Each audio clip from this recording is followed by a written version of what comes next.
আমাদের সুখের নিশি প্রভাত হয়ে গেল, এখন আমায় যেতে হবে বাদিনীর ঘরে বন্ধ।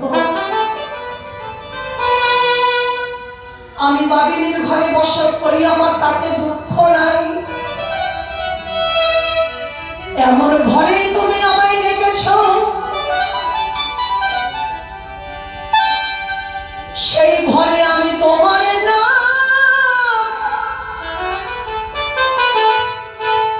করিতে পারি না।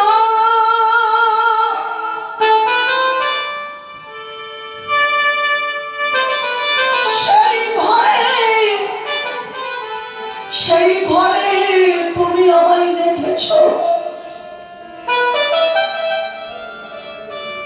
আমার শাশুড়ি ননদীর ভয়ে আমি তোমার নাম করি বটে, তোমার নাম নিয়ে আমি কাঁদি বটে। কিভাবে কাঁদি জানো? আমি যাই রন্ধনশালায় রন্ধন করিতে, শুকনো কাষ্ঠতে আমি জল ঢেলে দেই, দিয়ে আমি উনানে জ্বালিয়ে দেই। সেই ধোঁয়ার ছলে আমি বসে বসে তোমার নাম নিয়ে আমি কাঁদি গোবিন্দ। তবু যদি আমার শাশুড়ি ননদী দেখতে পায়, জানতে পায়, তারা আমাকে কত লাঞ্ছনা, কত গঞ্জনা, কত জ্বালা, কত যন্ত্রণা,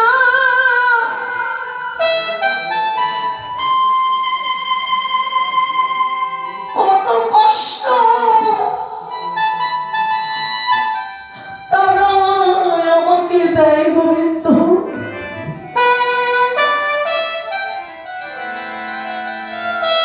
আমার তো তাতেও কোনো দুঃখ নাই, তুমি শুধুই আমাকে কৃপা করো।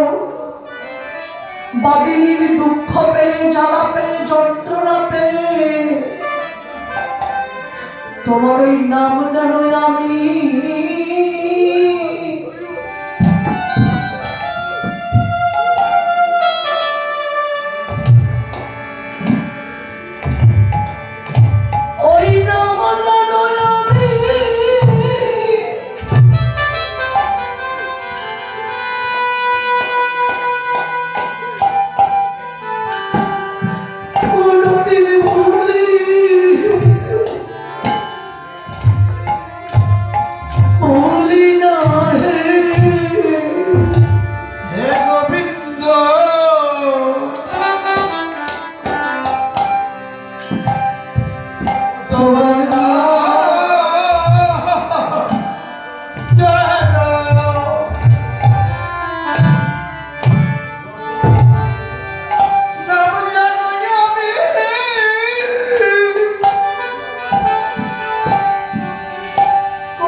তোমার নাম যেন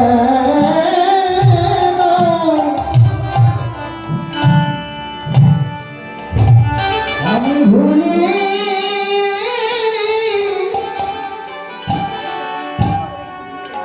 ভুলি না হে গোবিন্দ জগতে তুমি বিনে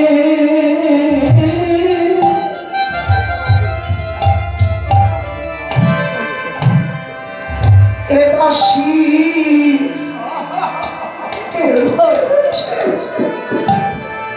জগতে তুমি বিনে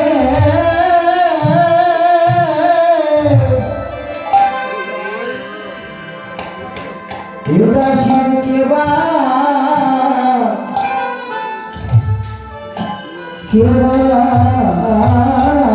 আছে জগতে তুমি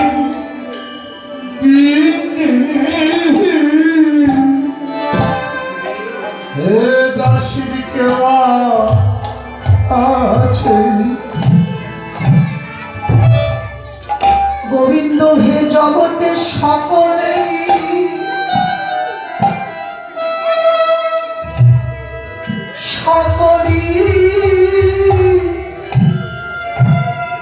সকলে আছে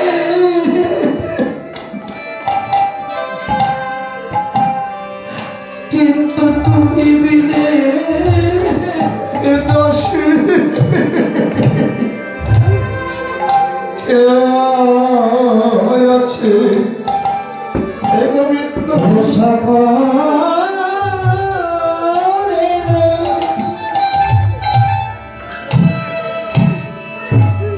সকলে আছে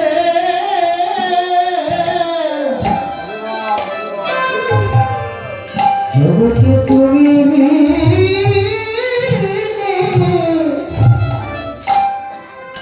দাসী কেবা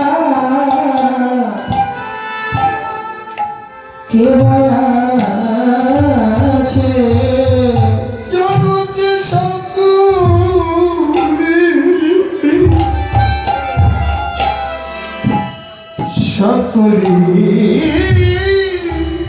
আছে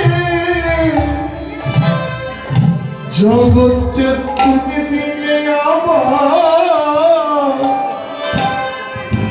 কে আছে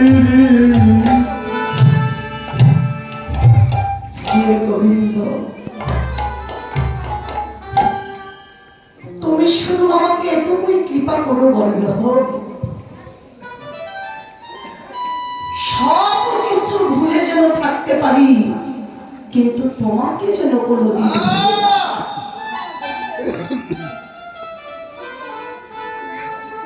এটাই তো হলো আত্মনিবেদনের কথা শুধু রাধারানীর তো না আমরাও তো একটু হলেই বলি বাবা যে বাড়ি আমার ঘর আমার সংসার আমার পুত্র আমার কন্যায় আমার মাতায় আমার পিতায় আমার স্বামী আমার স্ত্রী আমার কিন্তু কে আমার তারা যদি আমারই হবে আপনই হবে কেউ কাউকে ছেড়ে চলে যেত না তারা যদি আপনই হবে কেউ কাউকে ছেড়ে যেত তাই গোবিন্দ ছাড়া আমাদের জগতে আপন জয় রাধে গোবিন্দ ছাড়া আমাদেরও জগতে আপন আর জন কেউ নাই গোবিন্দই আমাদের সব গোবিন্দ আমি তো ঘরে যাব তোমাকে আমি আবার কখন দেখতে পাবো বলে যাও রাধে আমি কথা দিলাম তোমাকে আমি আবার দেখা দিব রাধারানী চলে গেল সামটে জটিলা কুটিলা মন্দিরে গোবিন্দ আমার চলে গেলেন নন্দালয়ে মা যশোমতীর ঘরে গিয়ে আপন আপন ঘরে তারা আবার ঘুমায় পড়লেন এদিকে আমাদের ভগবতী দেবী মনে মনে চিন্তা করলেন রাধারানী বসন্তকালে বাদিনীর ঘরে এত সময় যদি ঘুমিয়ে থাকে তাহলে তো রাধারানী ওই ঘরে আর বসত হবে আমি গিয়ে রাধাকে জাগাবো। ভগবতী দেবী চললেন রাধারানীকে জাগাতে। ওরে ভগবতী দেবী সময় সে জানে, ভগবতী দেবী সময় সে জানে, ওই নারায়ক মন্দিরে করালো কয়ানে, নায়ক মন্দিরে করল প্রয়াণে, প্রবেশ করিল রাই মন্দিরে প্রবেশ করিল, রায় মন্দিরে প্রবেশ করিল, রাই ধনীকে জাগাবে বলে রাই মন্দিরে প্রবেশ করিল, রাধাকে জাগাবে বলে রায় মন্দিরে প্রবেশ করিল, সুতলি দেখলি অতি বিপরীত, সকলি দেখলি অতি বিপরীত, গুরুজন পাঁচজন নামানয়ে ভীত, গুরুজন বাসন নমনয়ে ভীত, ভয় করে না ভয় করে না, ভয় করে না ভয় করে না, রাধে গুরুজনার ভয় করে না, গুরুজনার ভয় করে না, গোবিন্দ সঙ্গ এই ধনী গুরুজনার ভয় করে না, গোবিন্দ সঙ্গে ধনী গুরুজন ভয় করে না, তপস্বিনী করলহি কতই অনুমান, তপস্বিনী করলহি কতই অনুমান, পর চারু করি রাইকে জাগান, হরপরি উজান করি রথ জাগা, চমকি উঠায় ধরি ধর ধরি কাঁপে, আর চমকি উঠায় ধনি ধর ধর কাঁপে, আবার পীত বাসনে বহু তনু ঝাঁপে, ভীত বসনে বহুত বুঝাতে, রতি বিপরীত ছিন্ন করতহি বই, রতি বিপরীত চিহ্ন করতহি গই, রাগে বা কত তনু অবাকিত হই, রাজে কত তনু অবাঞ্ছিত হয়। ভগবতী দেবী রাধাকে জাগালেন। রাধারানীও জেগেছে, কিন্তু পিঠ বসন দিয়ে আবার অঙ্গ প্রত্যঙ্গটা ঢাকলো। ভগবতী দেবী দেখছে এ তো আরো বিপরীত, একে তো বাঘিনীর ঘরে বসত করে, আবার পিঠ বসন দিয়ে অঙ্গ প্রত্যঙ্গটা ঢাকলো। কারণ পিঠ বসন তো রাধারানীর নয়, এই পিঠ বসন তো হলো আমার গোবিন্দের। তাহলে তো এবার ধরা পড়ে যায়। আবার তাতে দেখা যায় রতি বিপরীত চিহ্ন, এ আবার কেমন কথা? তাহলে বাবা রাধারানীর বস্ত্রে দেখা যায় রতি বিপরীত চিহ্ন। এখানে প্রশ্ন আসতে পারে যে তাহলে কি বিলাসকুঞ্জে কি রতির খেলা হয়েছে? তবে রতির খেলাই হয়েছে বটে, কিন্তু কোন রতি? আমাদের এই জাগতিক জগতের কাম রতির খেলা। রাধা কৃষ্ণের মধ্যে কি কাম রতির খেলা হয়? না না না, কামের খেলাই বটে, কিন্তু কোন কামের খেলা? নিষ্কামের খেলা, নিষ্কাম রতির খেলা। দেখে কারা, জানে কারা? রসিক যারা, জানে তারা। রসিক যারা জানে তারা, হবে রসিক যারা, জানে তারা। রসিক যারা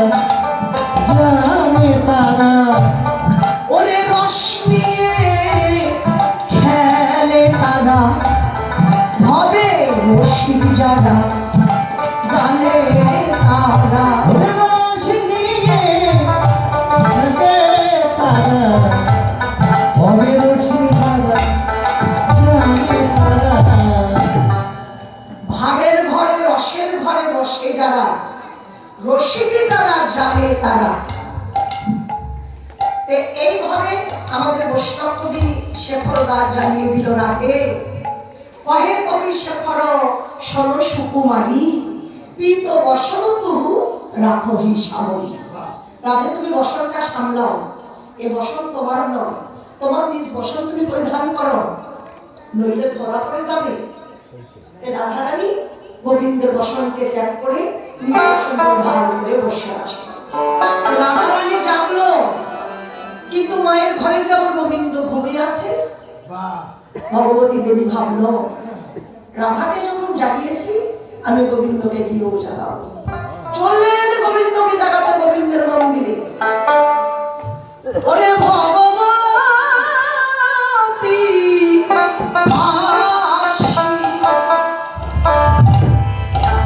এবার ঘর মাঝে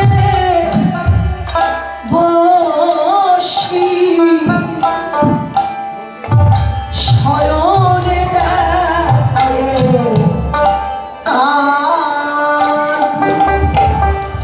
ওরে ভগবতী আসি, ঘর মাঝে বসে শয়নে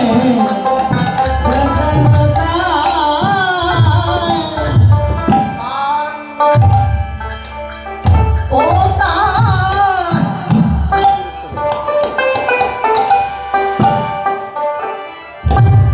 ওরে গায়ে হাত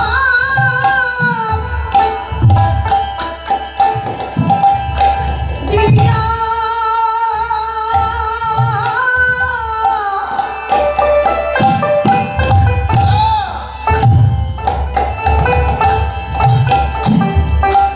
ওরে তাহারে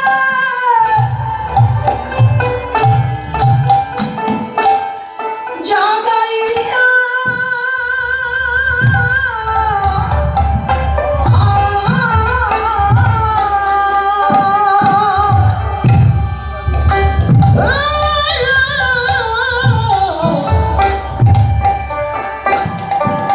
ও তার গায়ে হাত দিয়া তাহলে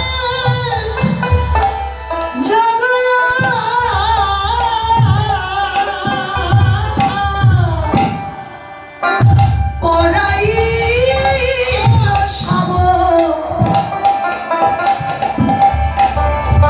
সাবধান রে, করাই সাবধান। ও তার গায়ে হাত দিয়া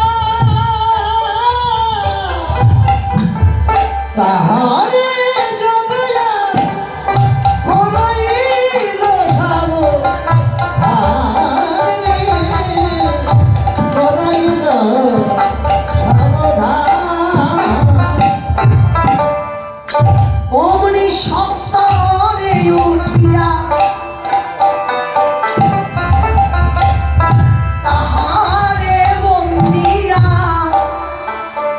নয়ন কচাইল হাতে। সত্তরে উঠিয়া তাহারে বন্ধিয়া নয়নে বসালো হাতে। বাবা, গোবিন্দ আমার কি করলেন? ভগবতীর পরশ পেয়ে গোবিন্দ আমার ঘুম থেকে জেগে উঠলেন।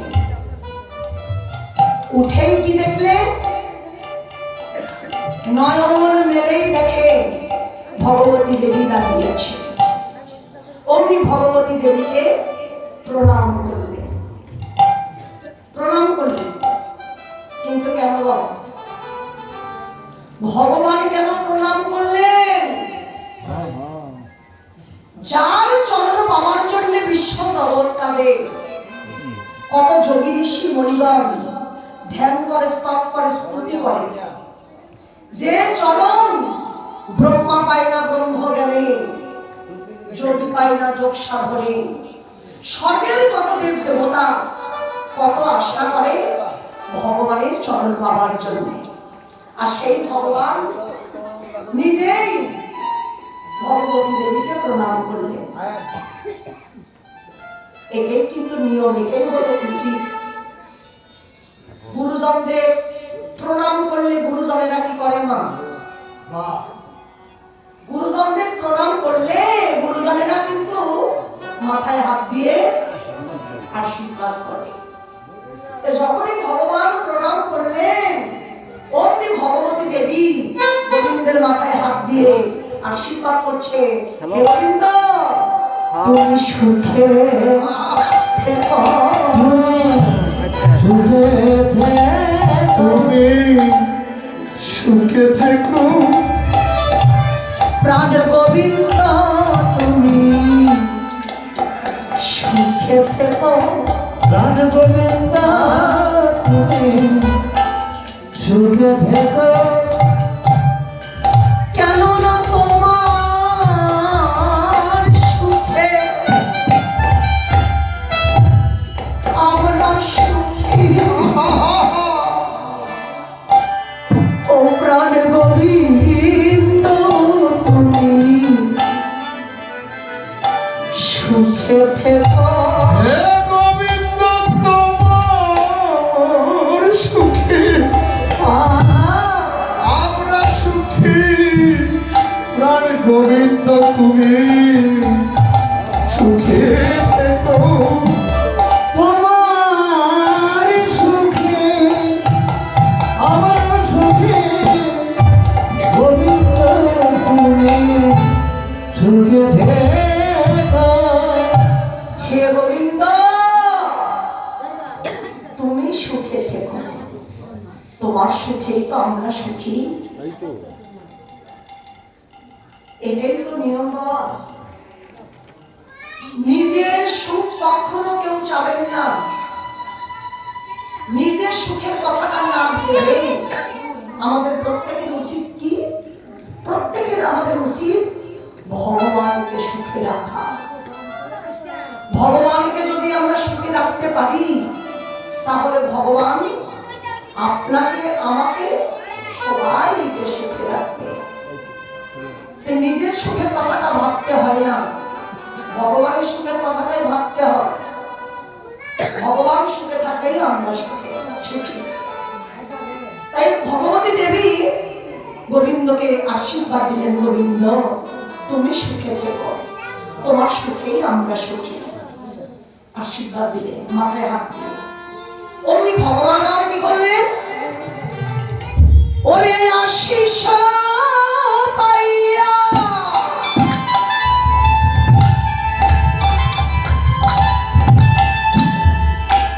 বাহিরা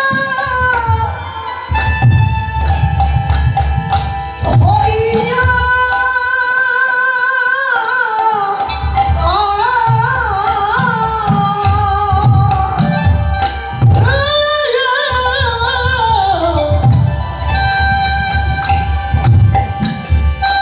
আশিস পাইয়া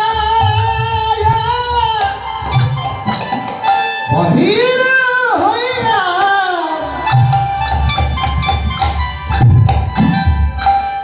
মিলন সখার সাথে রে, মিলন সখার সাথে আশিস পাইয়া বাহির হইয়া মিলন সখার সাথে, মিলন সখার সাথে, গোবিন্দের আনন্দ হরে রে, গোবিন্দের আনন্দয়া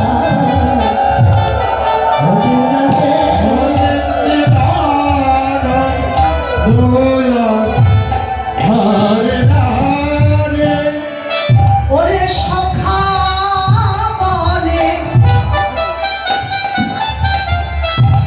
সঙ্গ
খেলা খেলতে লাগলেন। তো গোবিন্দও জাগলো, রাধারানীও জাগলো। রাধা গোবিন্দের জাগরণ হয়ে গেল। ভক্তগণ সবাই মিলে উলুধ্বনি আর জয়ধ্বনি দিল। হরি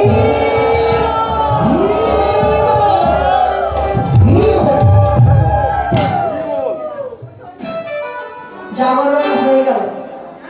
এই শুধু রাধা গোবিন্দের জাগরণ কিন্তু নয়, এর মধ্যে কিন্তু অনেকগুলো পর্যায় আছে, ভাগ আছে। জাগরণ হয়ে গেল, এবারে সে দাঁড়ালো গাভী দহনের পালা। নন্দ মহারাজা গোপাল বলরামকে গাভী দহন করা শিখাবে। তাই নন্দরাজা আমার কি করলেন, বাথানো হইতে নন্দ আসে রাঙ্গিনা আয়। বাঁধানো হইতে নন্দ আসে আজি নাই। রাম কৃষ্ণ বলে, রাম কৃষ্ণ বলে তাকে ভরা আয়। রাম কৃষ্ণ বলে কৃষ্ণ বলে তাকে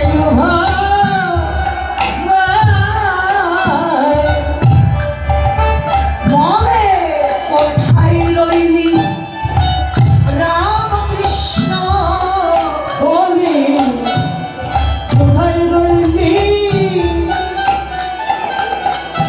রাম কৃষ্ণ। তোরা আয় আয় আমার কাছে আয় বাপ, কোথায় রইলি রাম কৃষ্ণ।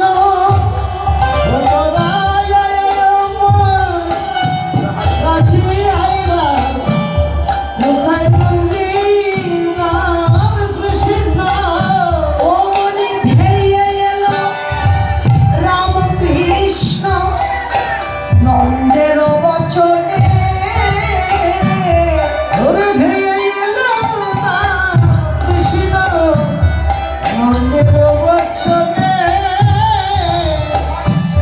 অমনি দুই ভাই এসে দাঁড়াইল।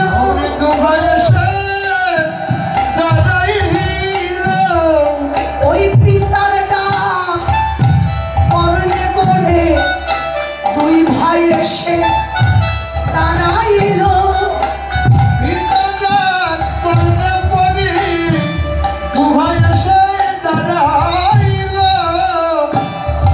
ধেয়ে এলো রাম কৃষ্ণ নন্দের বচনে।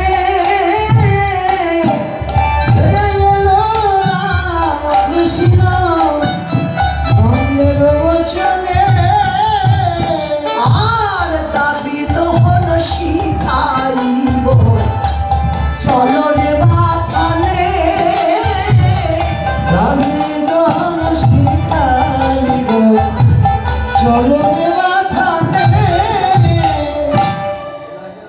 হরিবল হরিবল। আমার দিদিমণিরাই আসলে টাকা দান করছে। আরো একজন দিদিমণি ফল, টাকা, গীতা সহ দান করেছে। আশীর্বাদ করি যে মনে দান করেছে ভগবান যেন মনের আশা পূর্ণ করে, যেন সকলের প্রতি কৃষ্ণ ভক্তি লাভ হয়। আপনারাও আশীর্বাদ করবেন। নিতাই গৌর হরিবল।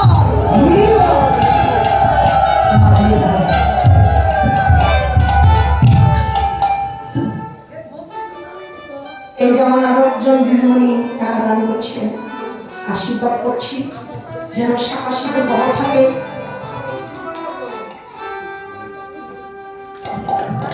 যুগল হয়ে যেন রাধাকৃষ্ণের যুগল চরণ ভজন করতে পারে। সবাই মিলে আশীর্বাদ করবে। নিতাই গৌর হরিবল।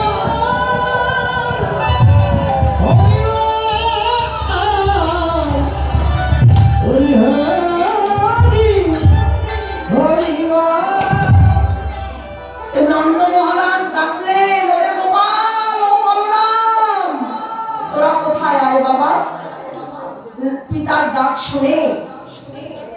ডাক শুনে দুই ভাই এসে দাঁড়ালো পিতার সম্মুখে। পিতা, আমাদের ডাকছো কেন? বলে, ওরে গোপাল, ও বলো না বাবারে, আমি তো আর চিরদিন বেঁচে থাকবো না। কোনো মানুষই পৃথিবীতে চিরদিন আর বেঁচে থাকে না। দেখ, এই পৃথিবী ছেড়ে একদিন আমি চলে যাবই, যেতে হবে, এটাই বাস্তব। এসেছি, যেতে হবে প্রত্যেকেরই। দেখ বাবা, আমাদের ব্যবসা হলো তদিদত্ত ঘিতঘন তৈরি করা, গাভী দহন করা। তা আমি যদি তোদেরকে এগুলো না শিখাই, তোরা শিখবি থেকে বল? আমি তো তোদের পিতা, তা আমার তো একটু কর্তব্য আছে তোদেরকে শিখানো। এটা শুধু নন্দ রাজার ক্ষেত্রে নয় বাবা, আমাদের প্রত্যেকের ক্ষেত্রেই কিন্তু তাই। যাদের যেটা জাতীয় ব্যবসা, এই জাতীয় ব্যবসাটা সন্তানদের শিখানো আমাদের প্রত্যেকটা পিতা মাতারই কর্তব্য। সন্তানেরা এগুলো ব্যবসা করুক বা না করুক, এটা কিন্তু বাবাদের শিখানো উচিত। তাই নন্দ রাজা বলল, গোপাল রে, আমি তোদেরকে গাভী দহন করা শিখাবো। চল বাবা, বাথানে যাই। বলরাম একটু বড়, বলরামকে কাছে নিয়ে বলে, ও বলরাম, আয় বাবা, তুই আমার কাছে আয়। নে রাম নে দোহানো ভাণ্ড, কাননে মোর বাধা। রামনে ওর দোহানা ও ভাণ্ড, কাননে মোর বাধা। করপুটে জীবন হলি যার যত ক্ষুধা। বাপরে করপুরে জীবন ধরি যার যত ক্ষুধা।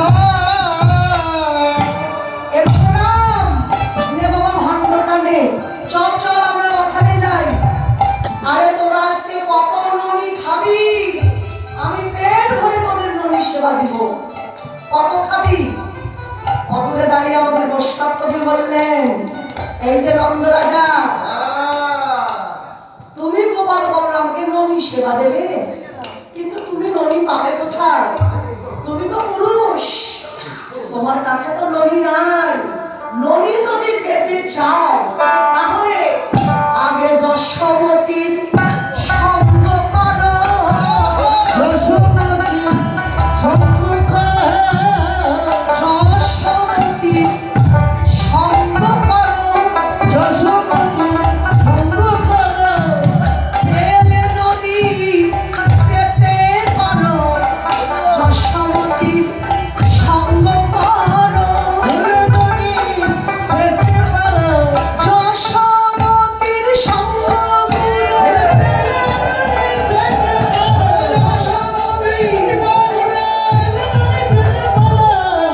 দশমতী সঙ্গকার। কেন নন্দ রাজা ননি পাবে না বাবা? গোপাল বলরামকে সেবা দিতে পারবে না? কারণ ভক্তি শাস্ত্রে বললেন, পুরুষ দেহে কখনো ভজন সাধনা হবে না। চৈতন্য চৈতামৃতে কি বললেন? যে প্রকৃতি হইয়া করে প্রকৃতির সঙ্গ, দিনে দিনে বাড়ে তার প্রেমেরই তরঙ্গ। প্রকৃতি হইয়া করে প্রকৃতির সম্ভাষণ। মহাপ্রভু বলে, আমি না হেরি তার বদন। প্রকৃতি না হলে মহাপ্রভু তার বদন কোনোদিন হেরে না। নন্দ রাজা, ননি যদি তুমি পেতে চাও, আগে যশোমতীর সঙ্গ করো। তাহলে বাবা, যশোমতীর কৃপা হলে নন্দ রাজা ননি পাবে। যশোমতী তাহলে কে? হ্যাঁ, কি গো মায়েরা, দিদিমণিরা, যশোমতী কে? সে কি আমাদের মতো সামান্য নারী? না না না, যশোমতী যার মতিতে যশ আছে, যার মতিতে যশ আছে, যিনি হলেন কৃষ্ণ ভজনের অধিকারী, তিনি হলেন যশোমতী। তার কৃপা হলেই নন্দ রাজা ননি পাবে। তাই বললেন, চল বাবা চল, পাঠানে চল। এবার বলরামকে যে ভাণ্ডটা দিল নন্দরাজা, বলরাম বড় বলে গোপাল ছোট, গোপালকে কিছুই দিলেন না। নন্দরাজার মনের ধারণা আমার গোপাল ছোট, এই ভাণ্ডটা গোপাল নিয়ে যেতে পারবে না, এই ভাণ্ডটা গোপাল নিয়ে যেতে পারবে না, এই মন করে ভাণ্ডটা বলরামকে দিয়েছে। গোপাল ছোট বলে, বাহ, ভগবান কি ছোট, কি বাবা, ভগবান কি ছোট, তিনি মহান, অনন্ত করে বিশ্ব ব্রহ্মাণ্ডের যিনি মালিক, যিনি বিশ্ব জগৎকে, এই অনন্ত কোটি বিশ্ব ব্রহ্মাণ্ডকে ধরে রাখতে পারেন, পরিচালনা করতে পারেন, তিনি কি ছোট হতে পারে? তবে বাবা মায়ের কাছে সন্তানেরা যত বড়ই হোক, কিন্তু বাবা মায়ের কাছে সন্তানেরা কোনোদিন বড় হয় না। বাবা মায়ের ভালোবাসা, সন্তানের উপরে বাৎসল্য ভালোবাসা তো যত বড়ই হোক সন্তানেরা অতি ছোটই থাকে। নন্দরাজা গোপাল ছোট মনে করে ভাণ্ডটা বলরামকে দিয়েছে। এখন গোপাল বায়না ধরেছে, পিতা দাদাকে ভাণ্ড দিলে আমাকে কিছুই তো দিলে না, তুমি যদি আমাকে কিছু না দাও আমি কিন্তু যাবো না পিতা, আমি তাকে গ্রহণ করতে যাবো না, আমাকে তুমি কিছু দাও। বায়না ধরেছে। নন্দরাজা মনে মনে চিন্তা করলেন, গাভী দহন করতে তো বেশি কিছু লাগে না, ভাণ্ড তো আমি আগেই বলরামকে দিয়েছি, এবার গোপালকে তাহলে আমি কি দিব?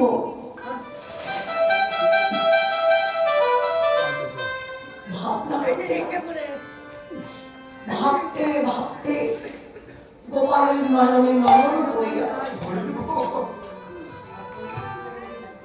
গোপালের নয়নে যখন নয়ন পড়েছে, অমনি নন্দরাজা বাৎসল্য প্রেমে পুলকিত হয়ে আত্মস্মৃতি জ্ঞান হারিয়ে বলছে, গোপাল আমি তোকেও দিব বাবা আমার কাছে। বাৎসল্য প্রেমে পুলকিত হয়ে আত্মস্মৃতি জ্ঞান হারিয়ে নন্দরাজা গোপালকে কি দিচ্ছে? এবার পাদুকা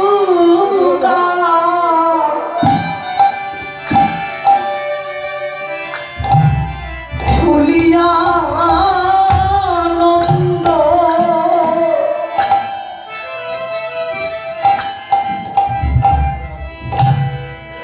করে দিল কৃষ্ণের হাতে।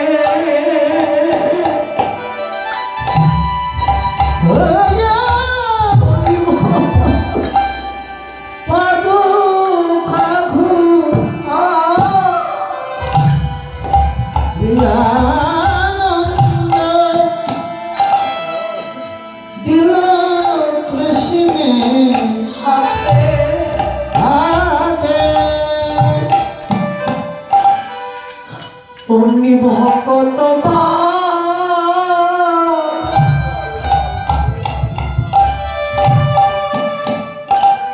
হরি বাৎসল্য হরি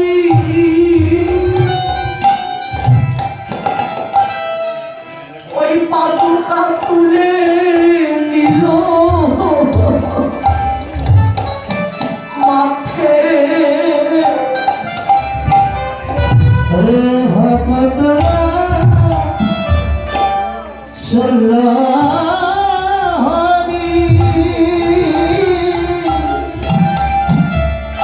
পাদুকা তুলে নিল মাঠে। ওরে ভক্ত সল্লহরি আমি তুলে নিল মাঝে। ভগবান ভগবান পিতার কথা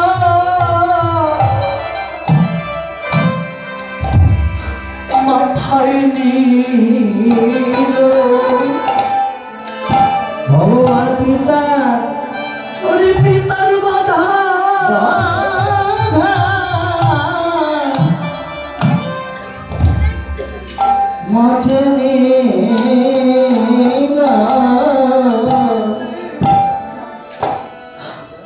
ওরে ভগবানের ভগবত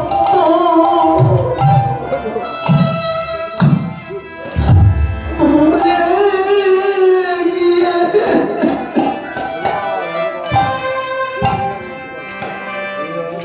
ভগবান পিতার মাথা মাথায় নিল ভগবানের ভগবত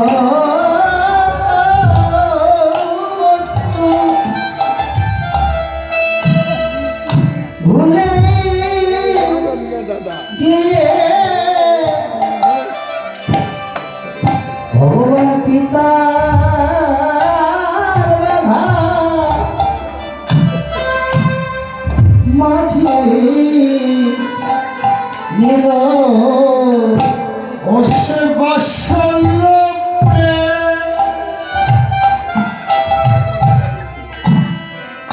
আশা দিতে আজ পিতার মাথা মাথায় দিল আরে বৎসর লোপ্রে আশা ধনের লাগি ভগবান পিতার মাথা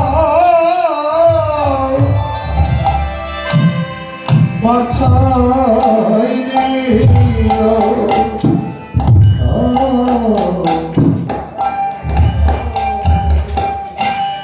পাদুকাগুলো খুলে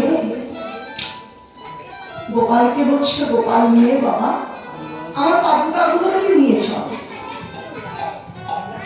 ভগবান মনের আনন্দে পিতার পাদুকাগুলো নিলেন, নিয়ে কি করলেন অমনি মাথায় তুলে নিলেন। কেন? ইচ্ছে করলে তো হাতে করেও নিয়ে যেতে পারতেন, কিন্তু না, ভগবান কি বললেন, আমার হইতে আমার নাম বড়, নামের চেয়ে আমার ভক্ত বড়, ভক্তের চেয়ে ভক্তের চরণ ধুলি আমার রাখো। ভগবান আরো কি বললেন, যে আমাকে যদি কেউ মনে প্রাণে ভালোবাসার মতো বাঁচতে পারে, সেই ভক্তের সকল বোঝা সকল বাধাই আমি যে মাথায় করে দিলাম। শুধু পিতার নাম, আমাকে জগতে যদি কোনো ভক্ত দুফাটা নয়নের জলে আমাকে ভালোবাসার মতো বাসে, সেই ভক্তের সকল অবস্থায় আমি বরণ করি। এবার পিতার পাদুকাগুলো নিয়ে ভগবান কি বললেন, আগে আগে যাই কৃষ্ণ পিছে নন্দধায়, আগে আগে যাই কৃষ্ণ পিছে নন্দধায়, কণ্টক দেখিয়া বাধা শরণে যোগায়, কণ্টক দেখিয়া বাধা চরণে জোড়ায়। ও পিতা, আজকে তুমি যে পথে চলেছ, পথে যে বড় কণ্টক আছে, তোমার চরণে বড্ড আঘাত লাগবে। কণ্টক মানে কাঁটা। নন্দরাজা যে পথে চলেছে সেই পথে কণ্টক আছে, কাঁটা আছে। কোন পথে?